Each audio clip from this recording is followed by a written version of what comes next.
de YouTube. Ahí tenemos el sonido que así lo indica. Bueno, les comento un poco la dinámica de las exposiciones para el día de hoy. Al final de cada una de las presentaciones vamos a tener un espacio para preguntas, que les pedimos que por favor las envíen por el chat. Y al final vamos a tener un espacio de discusión abierto en donde, bueno, cuando levante cada uno, cada una sus manos virtuales, les vamos a dar un espacio para consultas, comentarios, lo que ustedes quieran. Así que bueno, pasamos entonces a la presentación de las expositoras de hoy. Para quienes recibieron la agenda, lamentablemente María de los Milagros Scanzi no va a poder acompañarnos hoy, pero vamos a comenzar entonces con Carolina Vera, quien integra la unidad de coordinación del CISA. Carolina es profesora emérita de la Universidad de Buenos Aires e investigadora principal del CONICET sobre la variabilidad y cambio climático en Sudamérica y su impacto en actividades socioeconómicas. Es vicepresidenta del Grupo 1 de Trabajo del Panel Intergubernamental de Cambio Climático, el IPCC, y bueno, como dije anteriormente, integra la unidad de coordinación del CISA. En el día de hoy nos va a estar hablando de, bueno, qué es el CISA, su organización y las características de las sequías en el sur de Sudamérica. Carolina. Bueno, buenos días a todas y todos. ¿Me confirman que se ve bien la presentación? Buenísimo. Como les comentó Pilar, la idea de este taller es tener un intercambio con especialistas de los medios de la región para poder darles a conocer distintos aspectos. En este caso me voy a referir a qué es exactamente este sistema de información sobre sequías para el sur de Sudamérica, SISA, que habrán visto durante los últimos años de sequías recientes, ha tenido un papel importante en la provisión de algunos productos, ¿no? Pero es importante dar a conocer que esta es una iniciativa del Centro Regional del Clima para el Sur de Sudamérica, CRC-SAS, que es una red virtual constituida por los servicios meteorológicos de los 6 países del sur de Sudamérica, ¿no? Argentina, Bolivia, Brasil, Chile, Paraguay y Uruguay, que se han coordinado, ya que las actividades de monitoreo y pronóstico del clima, si bien son objetivo y prioridad de la Organización Meteorológica Mundial, exceden las capacidades individuales de cada uno de esos países, ¿no? La capacidad de poder pronosticar, por ejemplo, el clima con semanas, meses, e inclusive años de antelación. Y en cambio, realizar o implementar estos centros regionales tiene sentido para justamente integrar estos esfuerzos. Actualmente este Centro Regional del Clima está coordinado, co-llevado adelante por el Servicio Meteorológico Nacional de Argentina y el Instituto Nacional de Meteorología de Brasil. Uno de los focos que el CRC-SAS decidió encarar en conjunto fueron las sequías, ¿no? Porque la sequía es una preocupación común, se requieren encarar problemas transversales y por lo tanto era un tema para integrar esfuerzos entre los países miembros, ¿no? Entonces, esta iniciativa, SISA, comenzó allá por el año 2019, primero con fondos del BID y actualmente con fondos del proyecto Euroclima de la Unión Europea, y tiene como objetivo contribuir a reducir los considerables impactos económicos, sociales y ambientales de la sequía, con foco actualmente en 3 sectores socioeconómicos sensibles al clima, como son la agricultura, la hidroenergía y el transporte fluvial, ¿no? Y la manera de llevar adelante este objetivo general, la idea es por medio de información disponible sobre sequías y al mismo tiempo acompañando acciones para mejorar las capacidades institucionales, regionales, inclusive nacionales, la planificación y la preparación y la gobernanza de la gestión de riesgo. El CISA tiene 4 pilares fundamentales en los cuales se organiza sus actividades: monitoreo y predicción, caracterización de riesgos e impactos sectoriales, planificación, preparación y mitigación, y políticas nacionales de sequías. Y a su vez tiene 3 componentes transversales una de las cuales es la coordinación tanto interna de iniciativa como la vinculación interinstitucional, ¿no?, con otras instituciones de los países miembros, y las otras dos componentes transversales fundamentales son la investigación y el desarrollo, y la educación y la divulgación y comunicación.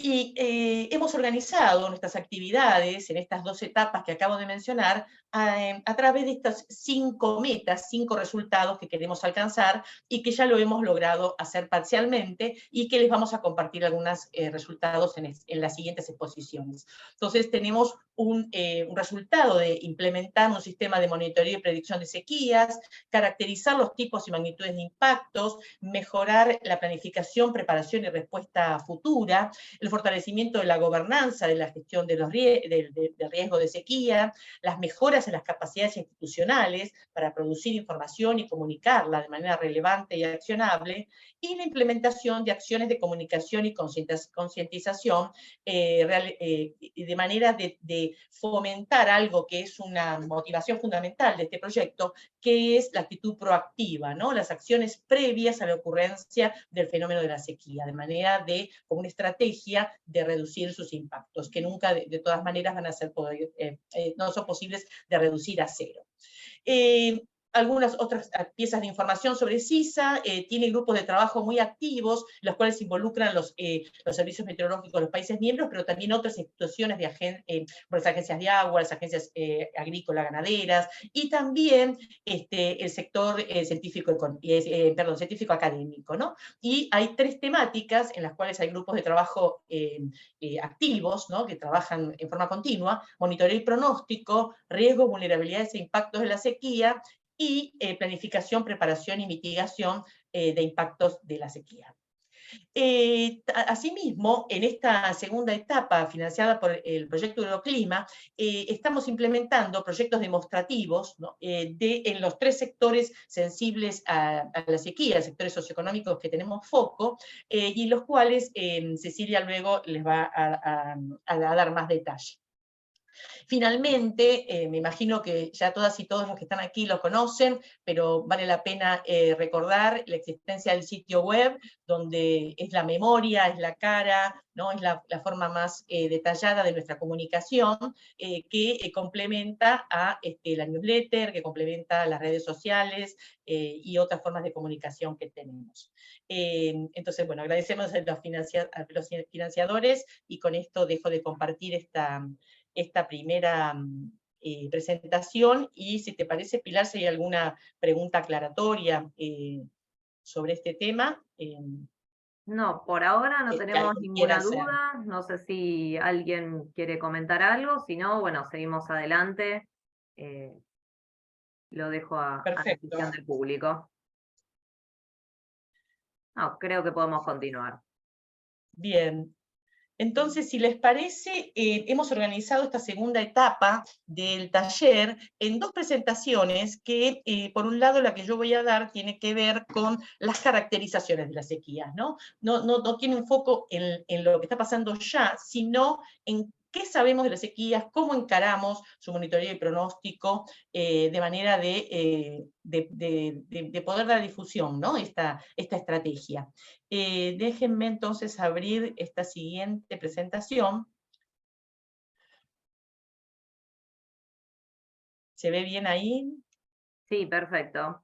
Bueno, entonces, lo que les voy a resumir es, muy brevemente, son la manera en que nosotros caracterizamos las sequías, las entendemos y generamos información acorde, ¿no? Estoy hablando de la parte física, la parte meteorológica, climática de este problema. Entonces, como les decía, las sequías, acá tienen imágenes recientes de condiciones de sequías en los 6 países en los cuales se concentra esta iniciativa.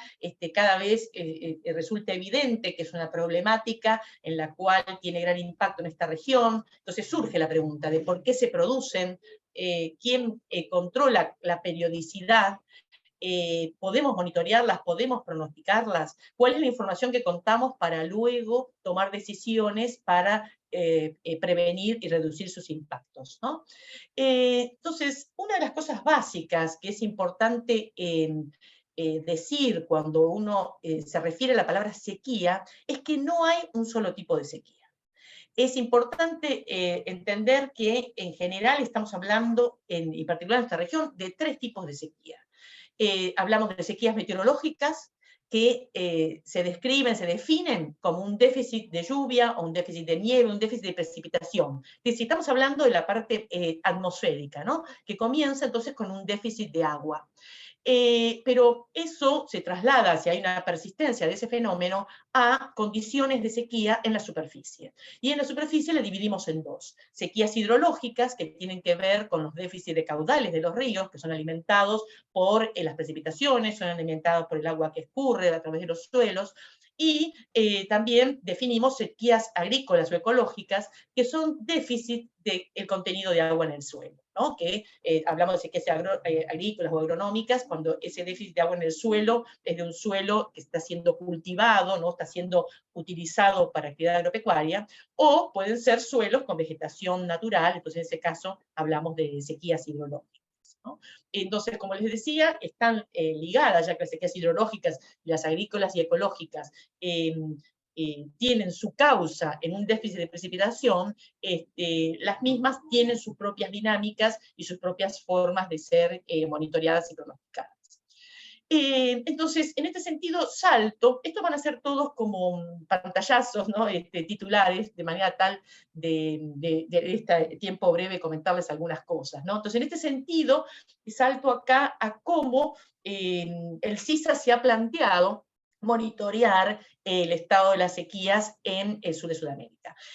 Ha comenzado con un foco muy importante en monitorear las sequías meteorológicas, es decir, en atender a las variables meteorológicas, lluvia, temperatura, que tienen que ver con las sequías, y también se ha extendido a algunos indicadores de superficie. Uno de los logros más importantes del CISA y del CRC-SAS es haber logrado construir una base de datos meteorológicos regionales que es actualizada diariamente en la mayoría de los países. Es decir, diariamente los 6 países, la mayoría de los 6 países de la región ponen sus datos locales, ¿no? De sus estaciones meteorológicas dentro de la base, y eso permite generar productos automáticamente que determinan el estado de las sequías.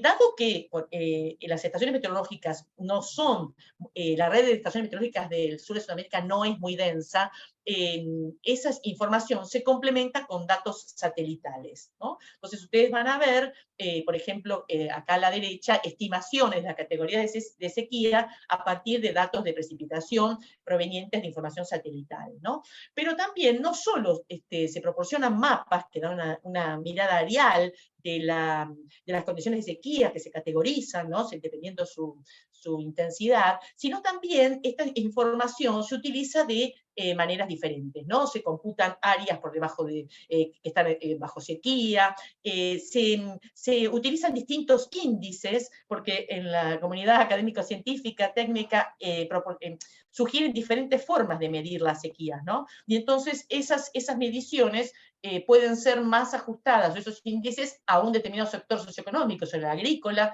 que con respecto al hidrológico, o hay otro sector que quiera tomar una decisión, ¿no? Entonces, tenemos estos especies de velocímetros donde para distintos índices basados en la precipitación o basados en la precipitación con la evapotranspiración, ¿no? Porque la sequía en el suelo se intensifica no solo porque llueve menos, sino también porque se evapora más la poca agua que hay. Entonces, algunos índices miden eso, otros índices también nos dicen cuán alejados de la normal estamos, cuál es el porcentaje de lluvia con respecto a la normal en la cual estamos. Es decir, se intenta proporcionar de maneras con distintos indicadores. Por ejemplo, también este índice se está incrementando, se está reduciendo, ¿no? Si la gravedad, distintas formas de comunicar esta misma información de base.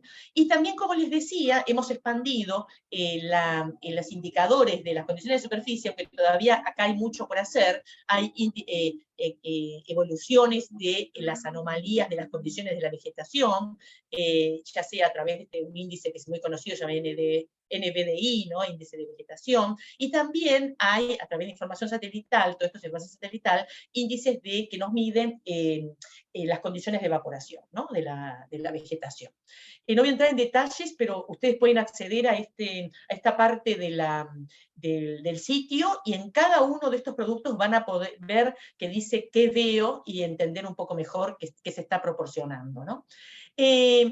Quise destacar este producto en particular, ya que es uno de los que nuestras evaluaciones de acceso a la página es el que más acceso tiene, ¿no? Por toda la comunidad de los 6 países, ya que es accedido por 6 países y varios más de Sudamérica, y pueden ver que hemos intentado comunicar esta información técnica de manera sencilla a través de preguntas, ¿no? ¿Hace cuánto que no llueve? ¿Qué estaciones están en sequía? ¿Qué estaciones llovió mucho? ¿Qué zonas están en sequía? Comparar 2 periodos, uno puede definir, ver los últimos 3 meses, los últimos 6 meses, los últimos 12 meses, teniendo en cuenta que las sequías pueden persistir justamente en esas escalas de tiempo, ¿no? Y también definir si quiero ver toda la región de CRC-SAS, quiero ver un país, quiero ver una unidad administrativa, es decir, un departamento, uno de los países, o una cuenca hidrográfica. Realmente la diversidad de opciones es muy amplia y estamos muy conformes porque está teniendo éxito esta forma de comunicación, ¿no? Nada más que un ejemplo de la situación actual, porque el Servicio Meteorológico, lamentablemente, Maru no nos pudo acompañar hoy, es de la que nos informan en cada uno de los países, ¿no? En la situación actual y futura de las sequías, pero un ejemplo de cómo se pueden utilizar los productos, ¿no? En el lado derecho tienen las zonas de sequía, acá pueden ver las categorías, ¿no? Que va desde anormalmente seco, de no seco, anormalmente seco, a sequía excepcional, que son los Bordeaux. Estas eran las condiciones en la zona en el trimestre del 21 de octubre de 2022 al 20 de enero, y esto, es decir, eso está medido en trimestres, y ahora del 21 de enero al 20 de abril de este año, ¿no? Entonces pueden ver el cambio, ¿no? Cómo se han reducido las condiciones de sequía severa y extrema en buena parte de la región, pero que todavía hay algunos focos en los cuales continúan y que las lluvias todavía no han sido lo suficientes, ¿no? Este tipo de comparaciones son fáciles, muy fáciles de hacer. Vamos a algunos ejemplos de sequías recientes en los cuales hay que prestarle atención. Una es la megasequía, así la hemos denominado, que se está desarrollando en la zona que abarca Chile central y el centro oeste de Argentina. Ha comenzado el año 2010 y continúa. Pueden ver allí en esta evolución de la lluvia, ¿no? Que los puntos rojos definen las sequías, y que hasta el 2010 había años húmedos, años secos, pero que desde 2010 hasta la fecha en esa región del Chile central han sido años anormalmente secos, ¿no? Y es una secuencia que no tiene análogos en el último milenio, y esto está teniendo importantes impactos en la disponibilidad de agua para muchos sectores que son sensibles, ¿no? Esta disponibilidad. Y otra sequía reciente es esta, ¿no? La de la cuenca del Plata, que se inició en el año 2019. Acá tienen un gráfico de condiciones de sequía, ¿no? Medido en periodos de 9 meses, desde el año 2019, 2020, 2021, 2022, ¿no? Y entonces, de nuevo, esta secuencia de varios años de condiciones de sequía ha sido inédita en el periodo reciente, ha afectado las cuencas hidrográficas, ¿no? Que si bien comenzó en las cuencas altas del Paraguay, el Paraná, sequías en el Pantanal, en el Paraguay, eso se fue extendiendo, ¿no? A partir del 2020 hacia Argentina, hacia Uruguay, y realmente en el caso de Argentina, la bajante del Paraná en el 2021 ha sido la más extrema en los últimos 77 años, y si bien sabemos que en parte fue influenciada por la Niña, ¿no? Pero hay que tener en cuenta que la Niña comenzó a mediados del 2020 y la sequía comenzó a mediados del 2019, es decir, hubo un año en el cual la Niña no puede explicar una sequía. Entonces, allí es importante entender cuáles son el abanico de causas que la comunidad científica ha identificado que pueden dar lugar a una sequía, ¿no? Y si bien sabemos, esto es como una infografía que estamos probando, la estamos desarrollando para generar un producto de comunicación sobre el tema, es decir, porque nos preguntan, ¿no? ¿Qué hay más allá del niño o la niña? ¿No? Entonces, uno sabe que este es un mapa que pueden ver los continentes. Las zonas rojas y azules son zonas anómalas de presión más alta que lo normal, en el caso de, que se ve acá de los colores rojos, y los azules más bajos. En general, las condiciones de sequía en el sur de Sudamérica se asocian también con condiciones de presión más alta que lo normal, temperatura más alta que lo normal, y condiciones de humedad y lluvia más bajas, ¿no? Y entonces, los fenómenos del Pacífico ecuatorial, como son el fenómeno de la Niña, y también del Niño, pueden producir alteraciones en la lluvia, ¿no? Pero también el Océano Índico tropical, nosotros ya hemos aprendido mucho, sus cambios en las condiciones oceánicas de superficie, sean más cálidas o más frías, puede también influir en las condiciones de sequía en Sudamérica. ¿Y eso cómo lo hacen? Estas dos zonas del océano alteran entonces los patrones de presión, los patrones de viento en el hemisferio sur, y genera lo que nosotros llamamos teleconexiones, que las representamos con estas flechas, pero es una alternancia de condiciones más altas y más bajas de presión, que en el caso de cuando dan lugar a sequías, terminan en presiones más altas que lo normal, ¿no? Y esto en parte es posible de ser pronosticado. También otras zonas, esto no son las únicas, sino también lo que ocurre en la meteorología del Polo Sur, la meteorología del vórtice polar, lo que ocurre en la estratosfera del Polo Sur, tiene influencia también en esta circulación del hemisferio sur, y también algo de una manera más secundaria, el Atlántico tropical y el monzón de Sudamérica, los dos tienen una influencia muy grande en promover o inhibir el transporte de humedad desde el norte hacia la región. Entonces, con este conocimiento nosotros hemos avanzado mucho en el monitoreo, pero el desafío todavía sigue siendo el pronóstico. Ustedes, resulta evidente, ¿no?, que las sequías duran en general, pueden durar semanas, pero en general tienden a durar meses, y como estas recientes que les mencioné, pueden durar años. Entonces se requieren estrategias de pronósticos con semanas, meses, inclusive años de anticipación. Como ustedes están al tanto de los servicios meteorológicos de la zona, tienen capacidad para pronosticar hasta 7 días aproximadamente, y hay algunos productos de predicción que se conoce estacional, ¿no?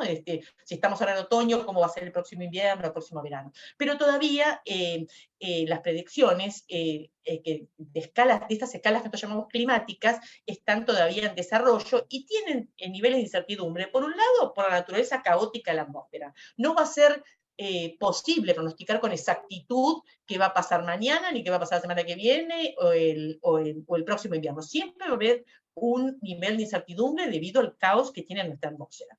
Y además, todavía llevamos las limitaciones de los modelos climáticos, ¿no?, que son grandes programas, conjuntos de programas de computadora que se corren en computadoras muy grandes, y que también hay límites a estos modelos numéricos por justamente el tamaño de las computadoras que existen hoy en el planeta. No es un tema, lo que yo estoy mencionando, que sea solo inherente al sur de Sudamérica, sino que afecta al planeta entero.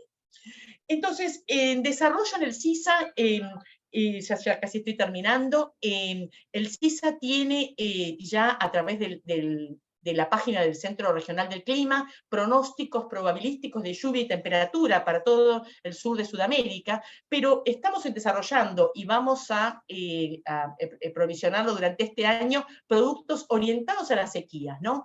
El poder pronosticar cuál es la probabilidad de que la lluvia del próximo invierno sea muy baja, sea extremadamente baja, o que la temperatura sea alta, sea extremadamente alta. Es lo que decir, poder pronosticar por umbrales que estén ajustados a las necesidades de información sobre sequías. Y para terminar, una última palabra que tiene que ver con el cambio climático y las sequías. Esto son conclusiones que les traigo del Panel Intergubernamental de Cambio Climático, el IPCC, que lo que nosotros, las conclusiones en esta región, es que el clima del sur de Sudamérica está experimentando y experimentará a futuro un aumento generalizado de las olas de calor y también de eventos de lluvia extrema. Esto tenemos confianza muy alta en decirlo, es decir, que, y ya resulta evidente, ¿no?, el número de olas de calor que ha experimentado el sur de Sudamérica en este último verano ya nos hace a las personas percibir que las olas de calor han cambiado, ¿no? Y también la forma de llover, que sea más intensa, es algo que ya ocurre mucho más frecuentemente. Y en algunas regiones, no en todas, se ha concluido con alta confianza el aumento de las sequías y las condiciones meteorológicas combinadas que dan lugar a incendios, ¿no? Y esas condiciones meteorológicas combinadas son mayor temperatura, más viento y menor lluvia. Y hay confianza en que hay una tendencia al secamiento en la región, como les decía, andina del Chile central y Argentina, no solo por déficit de las lluvias, sino también por la disminución del volumen de los glaciares, y ahí se ha detectado la influencia humana, ¿no? Y después el desafío es el sudeste de Sudamérica, porque las tendencias, como lo pueden ver en estos gráficos, estas zonas verdes, las proyecciones indicaban una tendencia a un aumento de las lluvias. Y efectivamente, ha habido un aumento de la lluvia desde la década del 50 hasta la fecha, y eso se proyecta que continuará a futuro con mayores niveles de calentamiento. Pero no podemos descartar la ocurrencia de sequías, ¿no? Y entonces, escenarios de ocurrencia de sequías alternados con condiciones húmedas es en nuestro futuro, ¿no? Esto, estar preparados a condiciones extremas. Algunas reflexiones entonces para terminar. Las causas y evolución de las sequías de la región sur de Sudamérica son diversas, pudiéndose combinar entre ellas. No hay una única causa, no hay una única forma de evolución. Entonces, tenemos que atender a describir y pronosticar un abanico de diferentes situaciones. Y este conocimiento lo estamos traduciendo en la elaboración de distintos productos de monitoreo y pronóstico, pero sin embargo, siempre van a tener un grado de incertidumbre, debido ya sea al cambio climático antropogénico, a la naturaleza caótica del clima, las limitaciones a las herramientas. Y esto plantea un desafío al diseño e implementación, tanto del sistema de monitoreo y pronóstico de sequías, como de los planes de acción locales, regionales y nacionales para enfrentarlos. Entonces, con esto termino. Puedo contestar alguna pregunta aclaratoria sobre estos temas, sino pasarle la palabra a Cecilia para que justamente hable de este último punto. Muchas gracias. Gracias, Carolina. Bueno, como dije anteriormente, si alguien tiene una pregunta y la puede escribir por el chat. A ver, ahí tenemos una de Nicolás Camargo Lescano, de la Agencia CETIS de Argentina. Quería consultar si en términos generales los impactos de las sequías a nivel ambiental tienen un efecto a largo plazo. Por ejemplo, si todavía estamos viendo consecuencias de las sequías que recién mencionó Carolina, que se dieron hace más de una década, o los efectos impactan solo en el corto plazo. Es una muy buena pregunta porque en el caso de la mega sequía, ¿no? De Chile central, en la zona de los Andes, los cambios a largo plazo, por ejemplo, es el tema de los glaciares, ¿no? El derretimiento de los glaciares que está contribuyendo de una manera muy importante en esa zona, porque esa zona recibe la lluvia en el invierno, en forma de nieve que se acumula sobre glaciares existentes y que luego se van derritiendo hasta bien alcanzado el verano, y de ahí viene el agua. Al llover menos y al aumentar la temperatura, se está utilizando esa agua que estaba reservada en los glaciares. Entonces, esa pérdida de volumen de los glaciares es irreversible. No se va a poder revertir en nuestra escala temporal. Van a tardar cientos de años para que, si hoy frenáramos el calentamiento global, ¿no? Entonces, ese es un aspecto irreversible. El otro aspecto a atender, que la verdad que yo no tengo tanto conocimiento porque faltan estudios, pero está pasando en otras zonas, son los cambios en los ecosistemas. Cambios en la vegetación, cambios en el comportamiento tanto de la flora como de la fauna. Hay estudios en las zonas andinas que las especies están migrando hacia arriba por el tema del calentamiento global, y también están migrando por la disponibilidad de agua. Pero no, te lo puedo decir en forma cualitativa, pero no en forma mucho más cuantitativa, ya que no es mi tema en especial. Bien, gracias. ¿Tenemos alguna otra pregunta? ¿No? ¿Nadie más? Bueno, avanzamos entonces.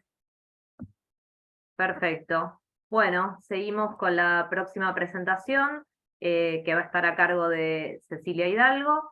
La presentación se titula Impactos y planificación relacionada con sequías en el sur de Sudamérica.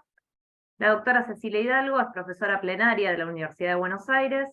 Está formada como antropóloga de la ciencia y epistemóloga, y es investigadora del Instituto de Ciencias Antropológicas de la Universidad de Buenos Aires y presidenta de la Sociedad Argentina de Análisis Filosóficos, ADAF. Ha participado y dirigido diversos proyectos con foco en la provisión de servicios climáticos e integra también la unidad de coordinación del CISA. Cecilia, cuando quieras.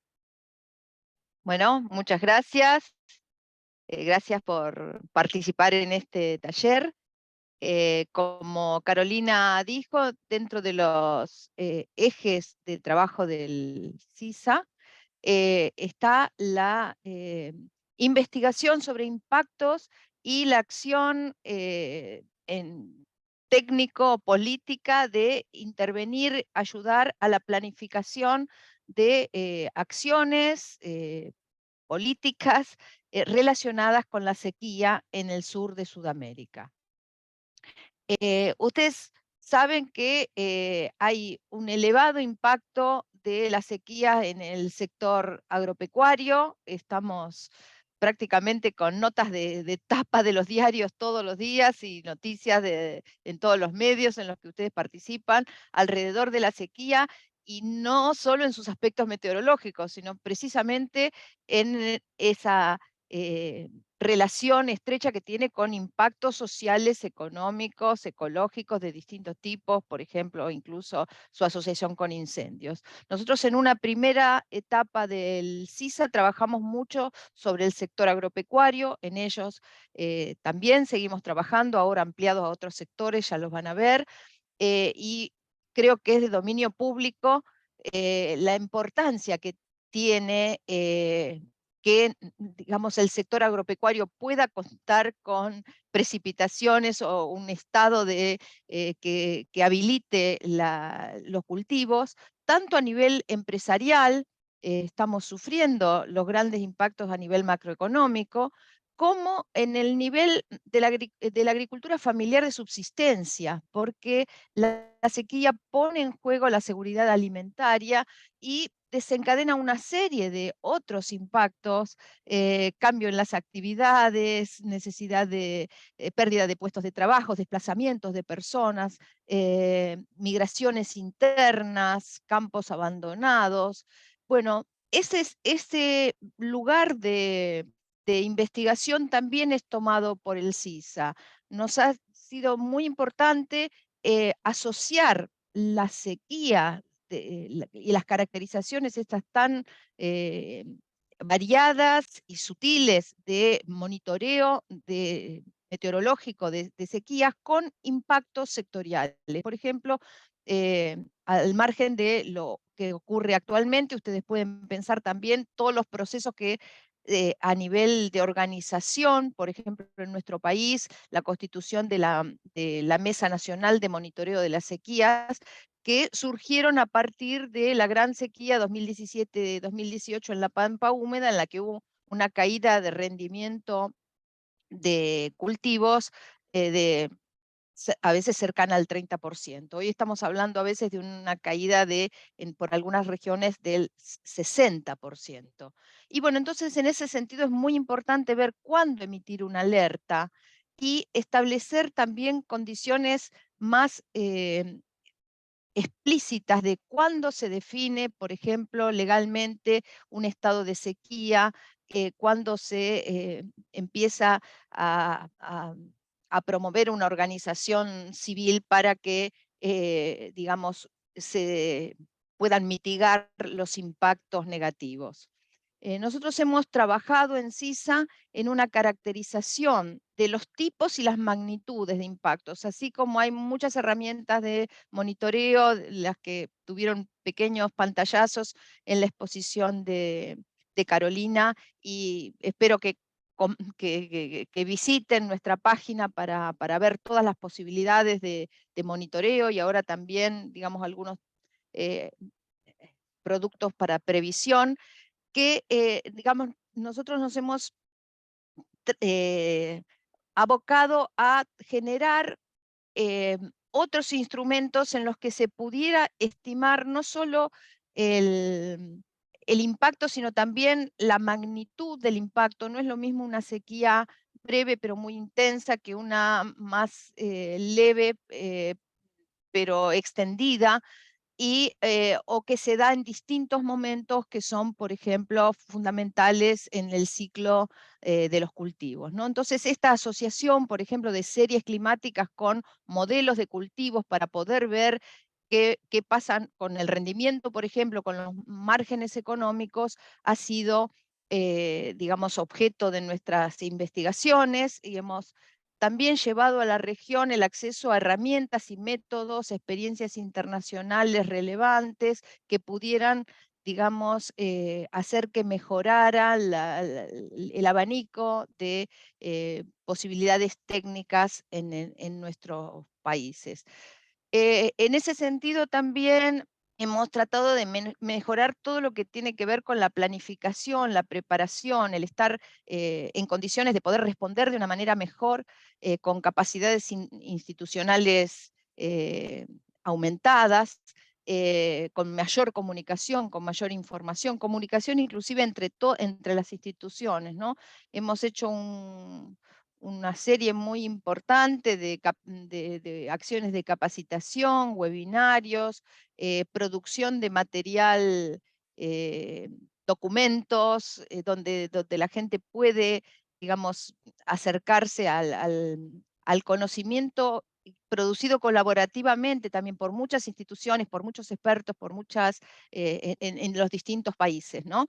Y, digamos, nos hemos esforzado en tratar de colaborar, de estar presentes, de apoyar con todos nuestros productos y herramientas a los distintos procesos de elaboración de planes nacionales o de acciones de concientización en la materia, eh, para lograr justamente esto que decía Carolina, de tratar de estar preparados, de poder adelantarnos de alguna medida a lo que va a ocurrir y tener esa disposición social, institucional, acorde a lo que va a venir.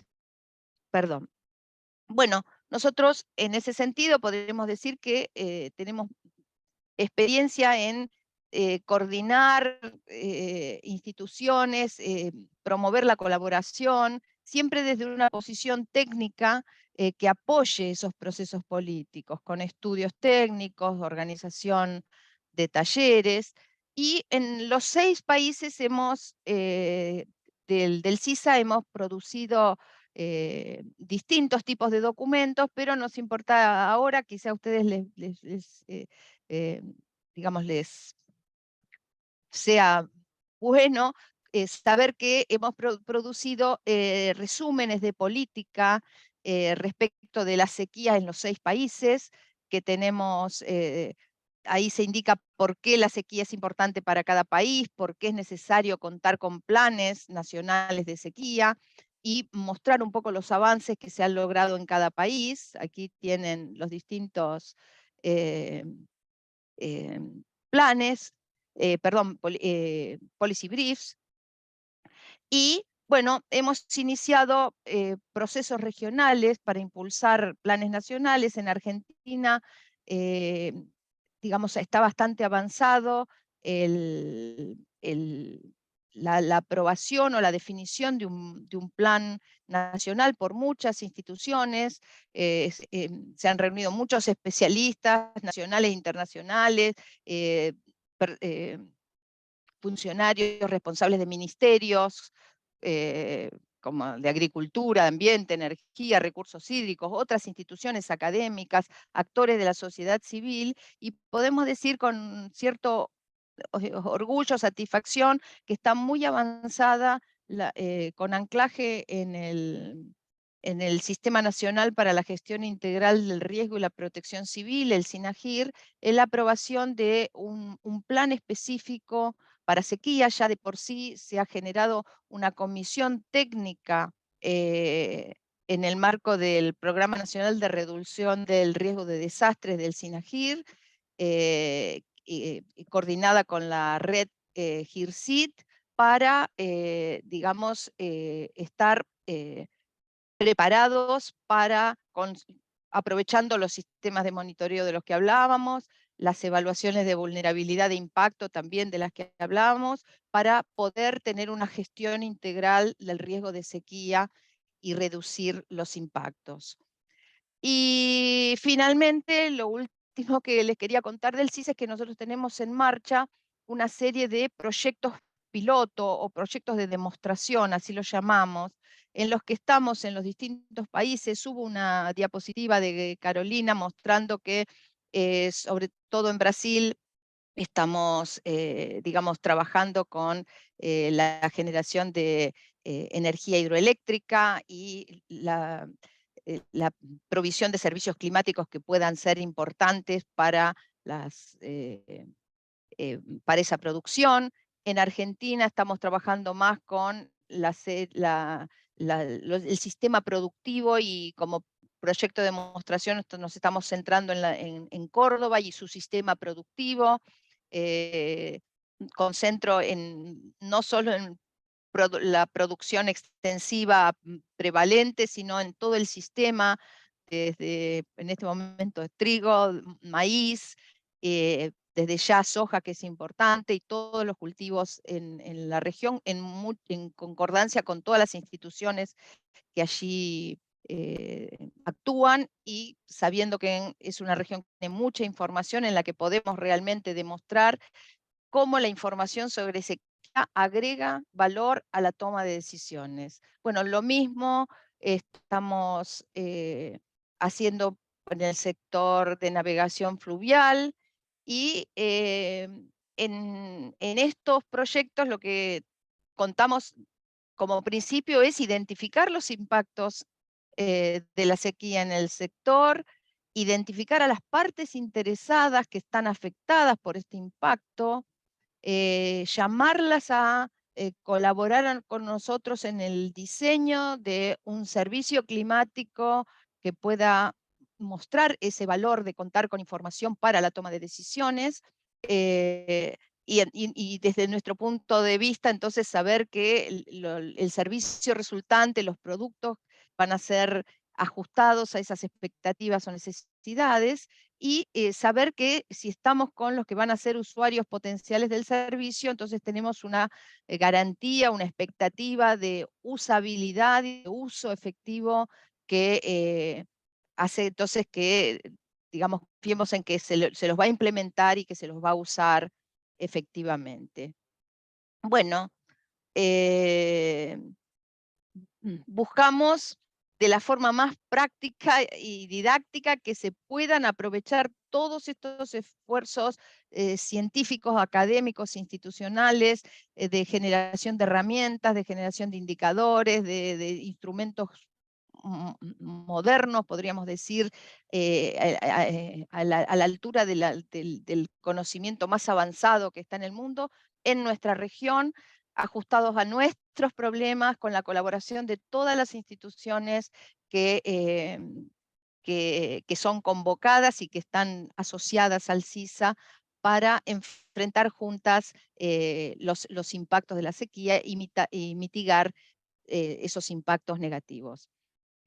Bueno, creo que aquí tengo más especificación sobre qué estamos haciendo en cada uno de los proyectos demostrativos, pero creo que en todo caso eso lo podemos dejar para preguntas o para consultas en otro contexto. Muchas gracias.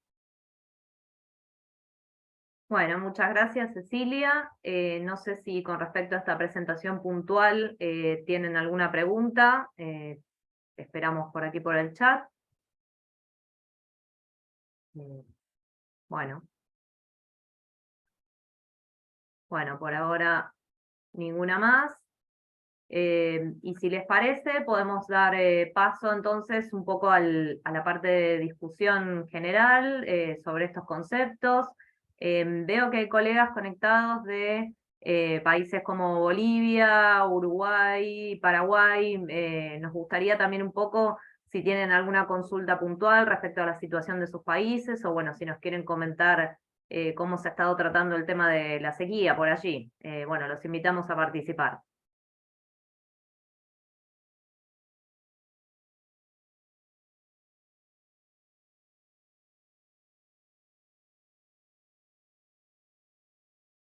Bueno, mucha timidez.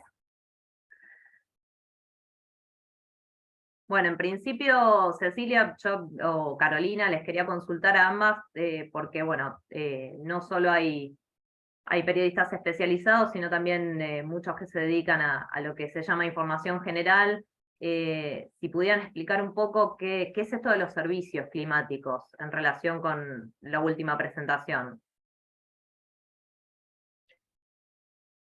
Yo puedo empezar un poco desde mi parte. En el año 2009, la Organización Meteorológica Mundial, cada un determinado década o un poco más, organiza como grandes conferencias mundiales, ¿no? Y entonces decide encarar nuevos desafíos para una década siguiente. Para darles una idea, allá a fines de los 80, por ejemplo, concluyó la Asamblea de Naciones representada en la Organización Meteorológica Mundial sobre la necesidad de tener un panel de cambio climático. Entonces ahí surgió el IPCC, ¿no? Entonces, para dar una idea. Entonces, en el año 2009, en esa conferencia mundial, concluimos, porque la comunidad científica también participamos, que los servicios meteorológicos, ¿sí? Como dar información en la escala de días o de horas, no era suficiente para los desafíos, las tomas de decisiones de los distintos sectores socioeconómicos, ¿no? Que son sensibles a las condiciones climáticas. Entonces se generó esta nueva concepto, servicio climático, ¿no? Que es la posibilidad de dar información de condiciones vigentes, de condiciones pasadas, de condiciones futuras, sobre el estado del clima, y el clima entendido no solo como la atmósfera, la vegetación, los océanos, en escalas de semanas, meses y años. Entonces, como yo mencioné en mi presentación, este es un desafío enorme porque el entendimiento de lo que se llama la variabilidad climática todavía, si bien ha avanzado mucho en las últimas décadas, no es del todo completo, y siempre va a haber un nivel de incertidumbre, ¿no? Y por otro lado, el servicio climático va mucho más de la mano que de la necesidad de codiseñarlo, pensarlo en conjunto con quienes lo van a usar, ¿no? Porque hay una mayor historia en utilizar información meteorológica. A nadie le tenemos que explicar cómo vestirse a la mañana, cada uno ya tiene su propia estrategia para interpretar la información meteorológica, pero la va a buscar, la usa. Bueno, pero cómo utilizar información probabilística o cierta información del futuro, ¿no? Y cómo tomar decisiones hacia el respecto. Entonces, eso los servicios climáticos está muy plasmado. Acá le paso la palabra a Cecilia para que también complemente. Claro, es ese aspecto de la conexión con los usuarios, que así lo llaman en la comunidad meteorológica, aquellos que van a usar la información climática, implica un gran cambio para lo que es el trabajo, el tipo de productos que generan los servicios meteorológicos o hidrológicos.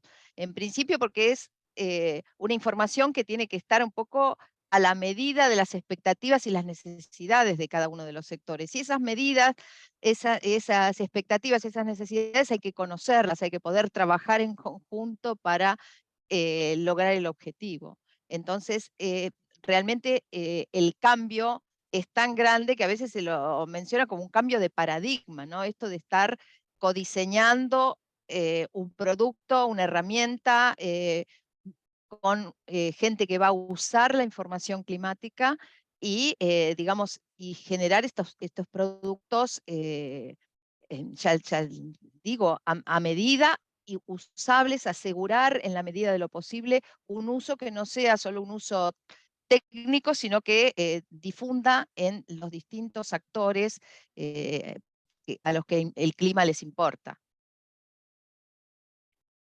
Bien, muchas gracias. Tenemos acá una pregunta más de Nicolás Camargo Lescano, que pregunta si creen que cambiaron, para bien o para mal, el tratamiento de las sequías en los medios de comunicación, sobre todo, bueno, en el último tiempo, estimo. Y si tienen algún consejo o recomendación para las y los periodistas. Bueno, gracias Nico, la verdad que de nuevo es una pregunta súper pertinente. Personalmente creo que el tratamiento de las sequías en los medios de comunicación ha mejorado mucho, pero ahí, como investigadora del clima, que tengo ya varias décadas interactuando con los medios de comunicación, hago una distinción muy grande entre los productos de comunicación que son elaborados, ¿no?, de una manera más detallada, digamos, cuidada, ¿no?, con diferentes voces, a lo que se puede llegar a comunicar de una manera inmediata, y en algunos casos debo decir, y esto va a título personal, amarillista, ¿no? Porque, bueno, las sequías dan también para transmitir desastres, y la verdad que es un tema súper delicado, y que se requiere que los medios de comunicación nos ayuden a dar la comunicación precisa para que la comunidad en general pueda tomar mejores decisiones, ¿no? Y también aprender. Entonces, en este sentido, las recomendaciones es justamente lo que queríamos apuntar en este taller, ¿no? Distinguir lo que es la causa de una sequía, distinguir que no todas las sequías son iguales, entender que tienen su evolución, que hay que monitorearlo, que se puede pronosticar, pero hasta un determinado grado, y ir a buscar las voces adecuadas para cada pregunta, ¿no? Si ustedes quieren saber sobre las causas, sobre el entendimiento, ahí ir a buscar a la comunidad científica, las voces responsables del monitoreo y pronóstico oficial son los servicios meteorológicos, y en ese sentido aprovecho para invitarles a siempre estar en contacto a través de Pilar, que los puede poner en cualquiera de los países en contacto, ya sea con los servicios meteorológicos, con la comunidad científica, o darle la información adecuada. CISA también quiere tratar de facilitar la comunicación, y está muy bueno que podamos trabajar en equipo al respecto.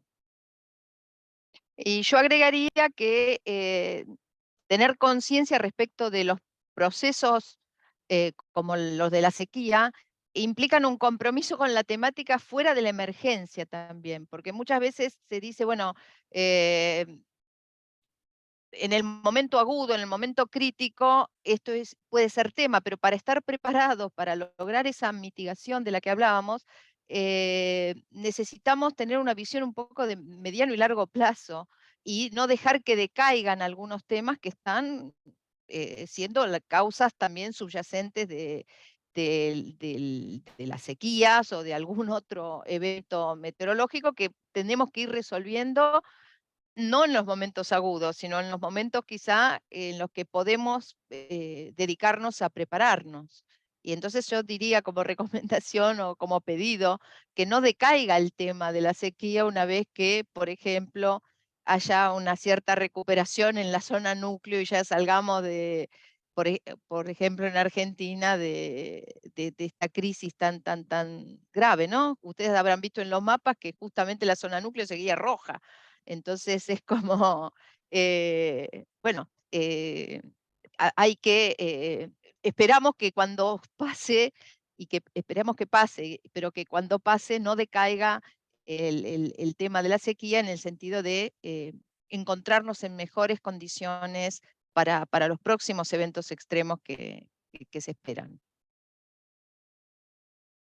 Bueno, muchas gracias. Bueno, ahí Carolina se me anticipó a la consulta de Silvia.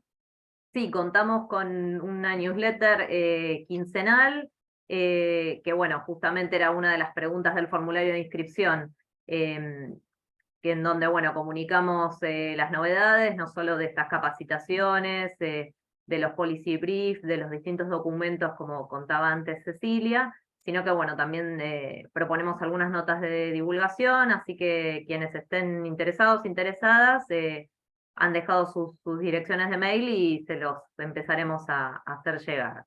Así que, bueno, gracias por eso. Tenemos otra pregunta aquí de Nadia Luna, que quiere saber cómo tienen pensada la articulación con las y los tomadores de decisión de cada país, y si se trabajan con áreas específicas de cada gobierno. Ella entró un poquito tarde, así que bueno, si podemos retomar un poco esa explicación, estaría muy bien. Bueno, sí, en cada uno de los países estamos en conexión y participan del proyecto CISA las distintas instituciones centrales con responsabilidades respecto de la sequía. Fundamentalmente, además de los servicios meteorológicos y hidrológicos, los ministerios de Agricultura, los ministerios de Ambiente, las organizaciones de defensa civil, y distintas agrupaciones, por ejemplo, agropecuarias, o en los distintos sectores va cambiando un poco la composición institucional, pero cuidamos mucho de estar efectivamente informados y comunicados con todas ellas. En los proyectos piloto de los que hablaba, que son ahora de los 3 sectores, agropecuario, hidroenergético y de navegación fluvial, esa conexión todavía se amplía, porque por ejemplo en el caso de la navegación fluvial hemos tenido mucha concurrencia de agentes del sector privado, que son, digamos, que generan las cargas, responsables de puertos, etcétera, la prefectura también. O sea que según los sectores en los que estamos trabajando, tanto a nivel de productos de monitoreo y predicción como de impactos y generación de servicios climáticos, eso que decíamos recién, tenemos una amplia red de gente que colabora y estos productos no podrían ser diseñados e implementados sin esa colaboración.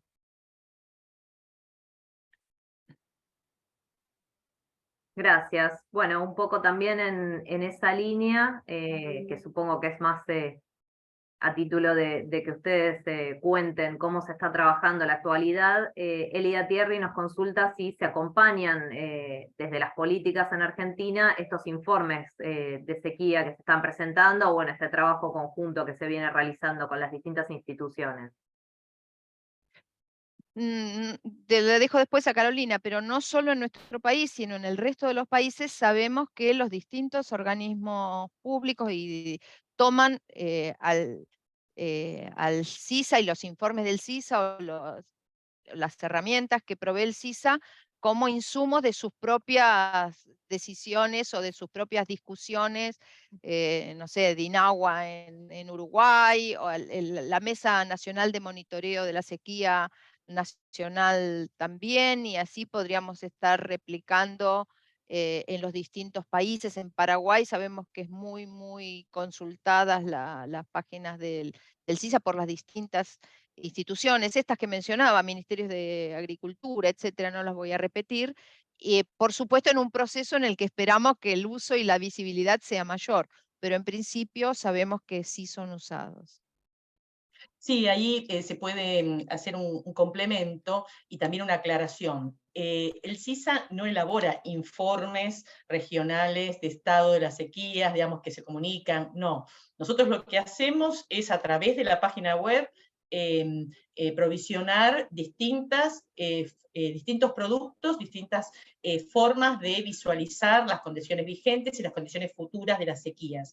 Esa información, como yo les mostré brevemente, puede ser para toda la región o recortada para un país, para un distrito en particular de cada país, y las instituciones ya saben, y está abierto a otras instituciones y otras personas, cómo bajar, vamos a hablar sencillamente, bajar esa información a sus computadoras y poder utilizarla para desarrollar otros productos. Y eso está pasando, eso es lo que queremos nosotros, no reemplazar a las instituciones de cada país, sino empoderarlas para que puedan mejorar y profundizar la información que presentan. Y eso tenemos seguridad, porque lo hemos relevado y estamos en contacto, que ocurre en los 6 países, ¿no? Y en el caso particular de Argentina, se participa, como mencionó Cecilia, de maneras diferentes, ¿no? Por un lado, el Servicio Meteorológico utiliza la información del CISA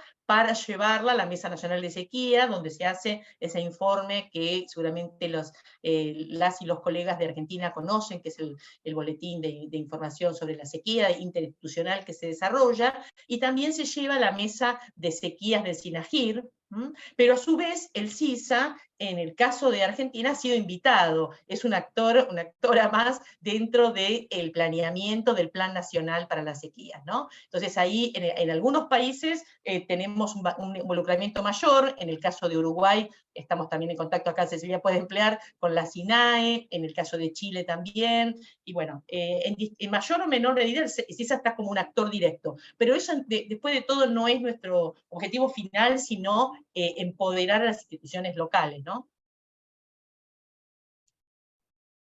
Bien, muchas gracias. Tenemos otra pregunta también de Carolina Gilpose, que consulta si está previsto organizar otras actividades de capacitación para periodistas de manera regular para profundizar sobre aspectos que permitan hacer una cobertura por fuera de la emergencia. Bueno, esta fue nuestra primera experiencia en el caso de CISA, ¿no? De un taller. Yo tengo experiencia previa de cosas similares con el IPCC y sé que son muy ricas, y entonces, bueno, la verdad que, no sé, Pilar, Cecilia, pero estamos muy conformes por la recepción de este primer taller, y sin duda, Caro Gilpose, estamos abiertas a escuchar cuáles temáticas específicas les interesaría capacitarse, y para que las tomamos en cuenta. Sí, muchas gracias. Bueno, no sé si alguien más tiene una pregunta. Nada más. Bueno. Bueno, queremos agradecerles entonces. La verdad que ha sido una muy buena primera experiencia. Como mencioné al inicio, esta charla va a quedar grabada y la vamos a estar subiendo a nuestro canal de YouTube, que es @crcsas. Y bueno, quedan todos y todas inscriptos a nuestra newsletter y a disposición para lo que necesiten, para cualquier cosa. Muchísimas gracias. Hasta Gracias luego. a ustedes. Hasta luego. Gracias, Pilar.